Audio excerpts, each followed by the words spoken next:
मैं पूछना चाहता हूं वो भगवा झंडा फहराने वालों से, क्या कभी कोई मुसलमान आपके मंदिर में उनका झंडा लेके आया है? क्यों करते हैं ऐसे बेशर्मी के काम? है कि धार्मिक यात्रा में हथियार कब होने लगे भाई? धार्मिक यात्रा में शंख हो सकता है, धार्मिक यात्रा में ध्वजाएं हो सकती हैं, झंडे हो सकते हैं, नारे लगाए जा सकते हैं धार्मिक। गाड़ियां दे करके हथियार लेकर के यात्रा कौन सी होती है? वो यात्रा नहीं थी, भगवान भी शस्त्र रखते हैं। वो लड़ने गए थे वो लोग। अरे बेटे, मुसलमान जब ये देश आजाद हुआ तो कितने मुसलमानों को वीर और परम चिक्कर मिले? क्या वो मुसलमान नहीं थे? अगर कोई यहाँ बदमाशी करके न्यू कहे कि मैं हिंदू हूँ और इस देश में मेरी हुकूमत चलेगी, ऐसा हम नहीं होने देंगे हरियाणा। अरे जाट समाज कोई हिंदू और उसकी बात नहीं कर, ठेकेदारी नहीं करता। जाट समाज खेती पैदा करके, अन्न पैदा करके देश का पेट भरता है। वो इनके अंदर घोंसलेबाजियों में अपना स्वभाव नहीं रखता। जब भी इनको किसी सवाल का जवाब इनके पास नहीं होता, जनता से आंख मिलाने की हिम्मत नहीं होती, तब ये देश के अंदर सांप्रदायिक दंगे करवा करके देश की जनता का ध्यान भटकाते हैं। आपको लग रहा है ये जो दंगे हो रहे हैं इसके पीछे बीजेपी का हाथ है? पूरी तरह बीजेपी और आरएसएस के लोग हैं। नरेंद्र मोदी जी 2002 से पहले लीडर नहीं थे, एक्सीडेंटल सीएम थे, उनके नाम से वोट नहीं पड़ा था। 2002 के अंदर उन्होंने पूरा गुजरात जलवा करके वो लीडर बन गए। अब जब भी बीजेपी दबाव में आती है, नरेंद्र मोदी से कोई सवाल करता है, चाहे मणिपुर के ऊपर सवाल करेगा, कोई गलवान घाटी पे सवाल करेगा, कोई पुलवामा पे सवाल करेगा, कोई आपका रोजगार पे सवाल करेगा, कोई आपका शिक्षा पे सवाल करेगा, तभी आपको इस देश में दंगे देखने को आएंगे। क्योंकि ये उससे ध्यान भटकाने के लिए सांप्रदायिक दंगे करवाते हैं। नमस्कार, स्वागत है आपका हमारे चैनल पर। मैं निशा झा। इस वक्त हमारे साथ कुछ जाट नेता मौजूद हैं हरियाणा के, इनसे बातचीत करेंगे। जिस तरीके से आपने देखा नूर मेवात में जो दंगा हुआ, उसके बाद नई खबर सामने आई है कि हरियाणा के पानीपत में मस्जिद में कुछ भगवा झंडा फहराया गया। ये मामला लगातार सुर्खियों में बना हुआ है। तो हमारे साथ जाट नेता हैं, इनसे बातचीत कर लेते हैं। तो आप कैसे देख रहे हैं पानीपत में जो मस्जिद के अंदर भगवा फहराया गया, इसको आप कैसे देख रहे हैं? सबसे पहले तो आपने जो बोला जाट नेता, हम जाट नेता नहीं, किसान नेता हैं, जन्म जाट का जी। और पानीपत में समालखा में जिस किस्म की घटना आप बता रहे, देखिए किसी भी धर्म के ऊपर जबरदस्ती कोई चीज थोपना ये हमारे देश की संस्कृति नहीं है। जहां तक तिरंगे की बात है, खुद तिरंगा मैंने उचाना मस्जिद में फहराया है और हमारे साथियों ने, मुस्लिम इमाम ने मेरे को बुलाया और हमने वहां 15 अगस्त को बड़े शान से मनाया था। तिरंगे से हमारे मुसलमान भाइयों को कोई तकलीफ नहीं है। जहां तक बात है, मैं पूछना चाहता हूं वो भगवा झंडा फहराने वालों से, क्या कभी कोई मुसलमान आपके मंदिर में उनका झंडा लेके आया है? क्यों करते हैं ऐसे बेशर्मी के काम? जब हमारा देश आजाद हुआ, हमारे आजादी के दीवानों ने एक सपना देखा था कि हमारा देश एक सेकुलर स्टेट होगा, हिंदू मुस्लिम सिख ईसाई हम सब मिलकर के इस देश को आगे बढ़ाएंगे। यहाँ किसी एक तरह की विचारधारा थोपी नहीं जाएगी। और ये जो लोग जिस तरह की कार्रवाइयां बीजेपी राज आने के बाद कर रहे हैं, ये बहुत ही दुर्भाग्यपूर्ण है और निंदनीय है। मैं प्रार्थना करना चाहूंगा, भाई धर्म के नाम पर आप जो दंगे करते हो ना, राम के नाम ले लो, इन बातों में कुछ नहीं दे रहा, इनमें परमात्मा खुश नहीं होता, उल्टा दुखी कर रहे हो आप, क्योंकि किसी धर्म के ऊपर कोई चीज थोपी नहीं जा सकती। जिस तरीके से लगातार घटनाएं हो रही है, पहले मणिपुर में हुआ, उसके बाद नूह में हुआ जो शोभा यात्रा निकाली गई, फिर उसके बाद दंगा हुआ, अब पानीपत से खबर आ रही है, तो लगातार ये जो चीजें हो रही है, क्या लग रहा है क्यों हो रहा है ये सब? देखिए, मैं आपको एक दिमाग की सोच बताता हूँ। जो इंसान जिस फितरत से कामयाब होता है उन चीजों को बार बार दोहराता है। नरेंद्र मोदी जी 2002 से पहले लीडर नहीं थे, एक्सीडेंटल सीएम थे, उनके नाम से वोट नहीं पड़ा था। 2002 के अंदर उन्होंने पूरा गुजरात जलवा करके वो लीडर बन गए। अब जब भी बीजेपी दबाव में आती है, नरेंद्र मोदी से कोई सवाल करता है, चाहे मणिपुर के ऊपर सवाल करेगा, कोई गलवान घाटी पे सवाल करेगा, कोई पुलवामा पे सवाल करेगा, कोई आपका रोजगार पे सवाल करेगा, कोई आपका शिक्षा पे सवाल करेगा, तभी आपको इस देश में दंगे देखने को आएंगे। क्योंकि ये उससे ध्यान भटकाने के लिए सांप्रदायिक दंगे करवाते हैं। उनका जवाब इनका यही है, जब भी इनको किसी सवाल का जवाब इनके पास नहीं होता, जनता से आंख मिलाने की हिम्मत नहीं होती, तब ये देश के अंदर सांप्रदायिक दंगे करवा करके देश की जनता का ध्यान तो भटकाते हैं। आपको लग रहा है ये जो दंगे हो रहे हैं इसके पीछे बीजेपी का हाथ है? अभी पूरी तरह बीजेपी और आरएसएस के लोग हैं। आरएसएस वो संगठन है जो 1925 में बढ़ा और आज तक इन्होंने एक भी देश की आजादी के लिए या देश के विकास के लिए कोई काम नहीं किया, मात्र साजिशें रची हैं। जब भी जनता के अंदर कहीं भूकंप आता है, आरएसएस नहीं मिलेगा आपको। कहीं जनता में बाढ़ आती है तो किसानों के संगठन मिलेंगे सेवा करते, आरएसएस नहीं मिलेगा आपको। कहीं और दूसरी कोई बात आती है, जैसे अभी आपका जितने भी ये बाढ़ आई, गुरुद्वारों ने लंगर लगाए, कभी आपने देखा आरएसएस वाला लंगर लगाता हुआ? कभी देखा सेवा करता हुआ?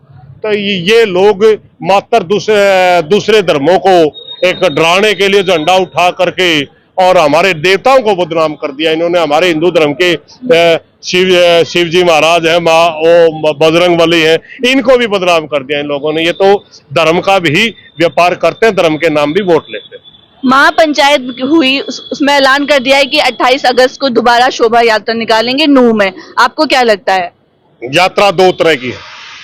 अगर आप धर्म के नाम पर जाओगे आपका स्वागत होगा, क्योंकि हमारे देश के अंदर किसी भी धार्मिक यात्रा के ऊपर कोई बैन नहीं। अगर आप धर्म की यात्रा के नाम पर लड़ने झगड़ने जाओगे, हथियार लेकर के जाओगे तो आपका विरोध होगा, बस सीधी सी बात है। इस देश में धार्मिक यात्रा का बैन नहीं है, कोई भी कर सकता है। आपको लगता है ये सही वक्त था? क्योंकि पहले वहां पे दंगा हुआ, अभी वो माहौल, वो जो जगह है गरमाया हुआ है नूह, और फिर से यात्रा निकालने की बात कह दी। अभी सही लगता है कि इस समय में भी निकालना चाहिए? देखिए, अगर शांति से जाते हैं, सिर्फ धर्म के लिए जाते हैं, तो कोई विरोध नहीं होगा, क्योंकि वो लोग भी इन बातों को जानते हैं। वो गरमाई कहाँ आएगी? गरमाई अगर उनको उकासा जाएगा तब आएगी। तो क्या कहेंगे आप, जिस तरीके से नूह मेवात में जो शोभा यात्रा निकाली गई, उसके बाद बजरंग दल वाले, विश्व हिंदू परिषद वाले लोग कह रहे हैं कि हमें यात्रा निकालने नहीं दिया जा रहा है। क्या एक हिंदू इस देश में यात्रा भी निकाल नहीं सकता? क्या कहेंगे इस पे आप, जिस तरीके के उनके बयान आ रहे हैं? यात्रा निकालने गए ही नहीं थे, वो धार्मिक यात्रा थी ही नहीं। सबसे पहले हथियार लेकर के इस देश का मंत्री है राव इंद्रजीत सिंह, उसका सांसद है उस क्षेत्र का, वो खुद कहता है कि धार्मिक यात्रा में हथियार कब होने लगे भाई? धार्मिक यात्रा में शंख हो सकता है, धार्मिक यात्रा में ध्वजाएं हो सकती हैं, झंडे हो सकते हैं, नारे लगाए जा सकते हैं धार्मिक। गाड़ियां दे करके हथियार लेकर के यात्रा कौन सी होती है? वो यात्रा नहीं थी। भगवान भी शस्त्र रखते हैं। वो लड़ने गए थे वो लोग। अब भी जो यात्रा में अगर वो धार्मिक यात्रा लेके जाएंगे कोई विरोध नहीं होगा, लड़ने जाएंगे विरोध होगा। और हम सरकार से मांग भी करते हैं, अगर धार्मिक यात्रा निकाली जाती तो इनको प्रोटेक्शन दिया जाना चाहिए, और अगर लड़ने के लिए जाएंगे तो यात्रा बैन कर दी जानी चाहिए, बैन कर देनी चाहिए। या अगर लड़ने के लिए जाएंगे तो लड़ाई थोड़ी करवानी सरकार ने, या सरकार ने लड़वाने हैं तो अलग बात है। जैसे अभी शस्त्र की बात की, वो लोग शस्त्र, तलवार, हथियार, तो उसके विरोध में वो लोग कहते हैं कि मुसलमान भी अपनी यात्रा में तलवार वगैरह से ताजिया होती है उनमें। मैडम, अगर मुसलमान कोई यात्रा निकालता है, वो क्या हिंदू को गाली देता है क्या? कहीं ये मुसलमान को गाली देते हैं? तो इतना फर्क है ना। वो अपने आग खाओ, सांप खाओ, कूदो, नाचो, जब दूसरे को गाली नहीं दोगे तो वो क्यों टोकेगा? आखिरी सवाल है आपसे, जाट बटे हुए नजर आ रहे हैं इस नूह मेवात दंगे के बाद। कोई जाट कह रहा है कि मैं हिंदू नहीं हूँ, कोई जाट नहीं, आपका गलत है। जाट बिल्कुल एक है। जाट सर छोटू लोगों को मानने वाला है। जाट कभी धार्मिक दंगे में पड़ता नहीं, और असल जाट का बीज है धर्म वाले रोड़ा तो बहुत दूर होता हो। जो महापंचायत, वहां पे भी बहुत जाट थे, किसान लोग थे। मैंने वो पंचायत देखी है। कोई एक आधा भाई जिनका ब्रेन वॉश कर रखा होगा धर्म के नाम पर, वो बेशक बिक गया होगा, हमारे साथ ही नहीं जाते। चलिए ठीक है। आप कैसे देख रहे हैं जिस तरीके से नूह मेवात में दंगा फसाद हुआ, आगजनी हुई, इसको आप कैसे देख रहे हैं? देखिए, जो चीजें होती हैं अगर वो सही ढंग से किया जाए तो सरकार की काम होता है कि शिक्षा, स्वास्थ्य और उसके ऊपर काम किया जाए। धार्मिक यात्रा निकालना सबका अधिकार, अपने अपने धर्म को, क्योंकि यहाँ सभी धर्मों का मान सम्मान किया जाता है। लेकिन सरकारें अपनी कुर्सी बचाने के लिए, इस देश को टुकड़ों में बांटने के लिए, जाति और धर्म के नाम पर अहिंसा फैलाती हैं। वो क्या काम करेंगे? अरे देश का काम है बच्चों को रोजगार दो। आप सरकार के अंदर हो, सरकार का मकसद होता है लोगों को अधिकार दो। क्या अधिकार है बच्चों का? क्या बेटियों का? एक तरफ कहते हैं बेटी बचाओ बेटी पढ़ाओ, आपने देखा कि पहलवानों ने यहाँ धरना दिया, क्या न्याय हुआ? जहां जहां सरकार की होती है, सरकार इस तरह के उल्टे काम कराती है।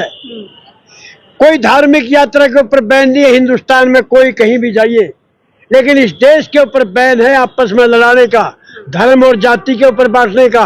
ये धर्म और जाति के ऊपर जब तक बांटते हैं अपनी कुर्सी को सेफ रखते हैं।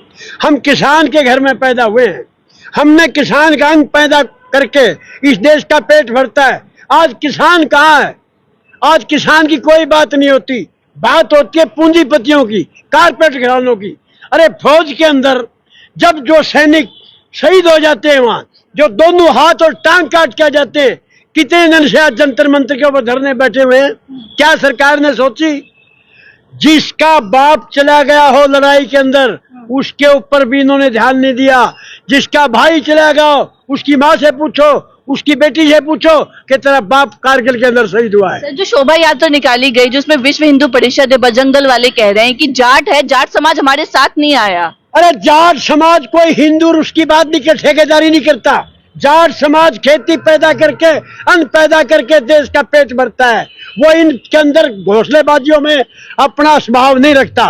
जाट जो है खेत में जाता है, काम करता है, शाम को आता है। उसको टाइम नहीं है टीका लागे मंदिर में अंदर जाने का, उसको समय नहीं है ये षड्यंत्र चलने का। वो अपना काम करता है और अपनी इज्जत के साथ रोटी खाता है। तो आप लोग नहीं जाते मतलब धार्मिक यात्रा में? हम धार्मिक यात्रा में ना गए, ना जाएंगे, ना जाते हैं। हाँ। हम जाते अपने खेत के अंदर अन्न पैदा करने के लिए। हाँ। हम किसी धार्मिक यात्रा में शामिल नहीं होते, हम किसी षड्यंत्र में शामिल नहीं होते। हम इस देश के तिरंगे के साथ है। इस तिरंगे के ऊपर अगर कोई चांच आएगी उसको हम बख्शेंगे नहीं।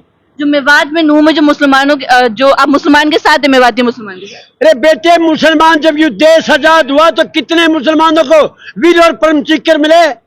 क्या वो मुसलमान नहीं थे? इस देश की संसद के अंदर आप ध्यान रखिए, वही मुसलमान थे जो वीर चक्र से दाखिल हुए। उनके वो देश को आजाद करने के लिए वो भारत के नागरिक है। ये बांटना चाहती है सरकार, हिंदू भाईचारा। ये सिर्फ सरकार की बनाई हुई बातें हैं। सिर्फ सरकार करा रही है सब। सिर्फ सरकार, कोई भी सरकार हो, वो सरकार अपना कुर्सियां करना चाहती है। सिर्फ इस सरकार ने आप लोगों को देर क्या है? रोजगार खत्म कर दिए इन्होंने, अधिकार खत्म कर दिए। क्या ये सरकार सिर्फ और सिर्फ कुर्सियों को बचाने के लिए। चलिए ठीक है, आपसे बात करेंगे। कैसे देख रहे हैं आप? हम ऐसे देख रहे हैं इस पूरे दंगे को, दो तरह के लोग सामने आए। एक तो जनता को आपस में लड़ाना चाहते हिंदू मुसलमान के नाम पर, और एक जो हरियाणा के किसान और मजदूर संगठन ने पहल करी है उसको शांत करने के लिए। अब जैसे जैसे शांत करने वाले लोगों का दबाव बढ़ा तो अधिकारी आए कुछ सामने और बिट्टू बजरंगी को गिरफ्तार करके हथियारों के साथ, कल पेपरों में छपी थी कि ये हथियार कितने तरह की, तलवार, तरसूल, क्या क्या नहीं पकड़ा गया वहां। दूसरे डीआईजी ममता सिंह खुद आके वहां बयान देती है, इन भगवा झंडे वालों ने प्रचारित किया क्या यहाँ महिलाओं के साथ रेप हुआ है।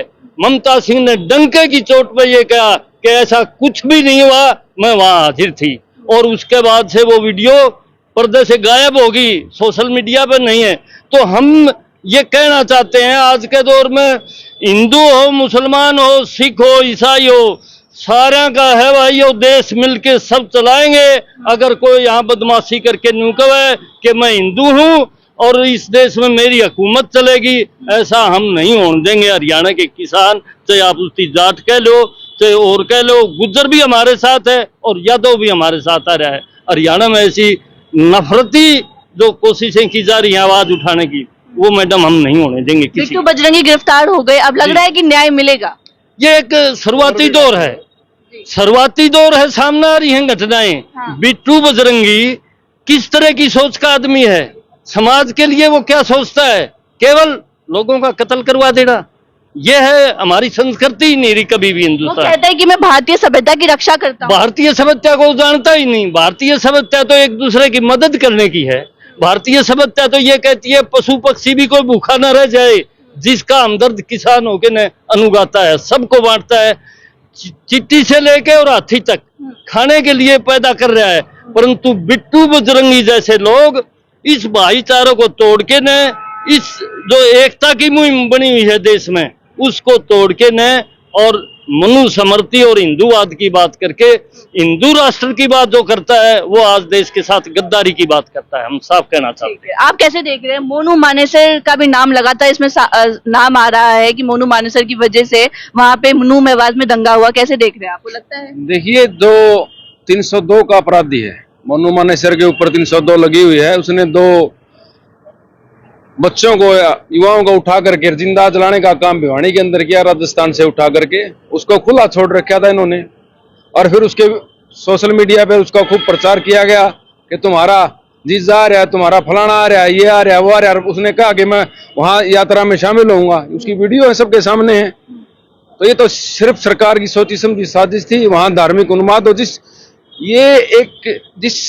इस प्रकार का ट्रेंड चला दिया बीजेपी ने। जैसे ही मतलब इलेक्शन का दौर नजदीक आता है तो वो करती है कि हिंदू को हिंदू से, मुसलमान से लड़ा दे, मुसलमान को सिख से लड़ा दे। ये इनकी विचारधारा है।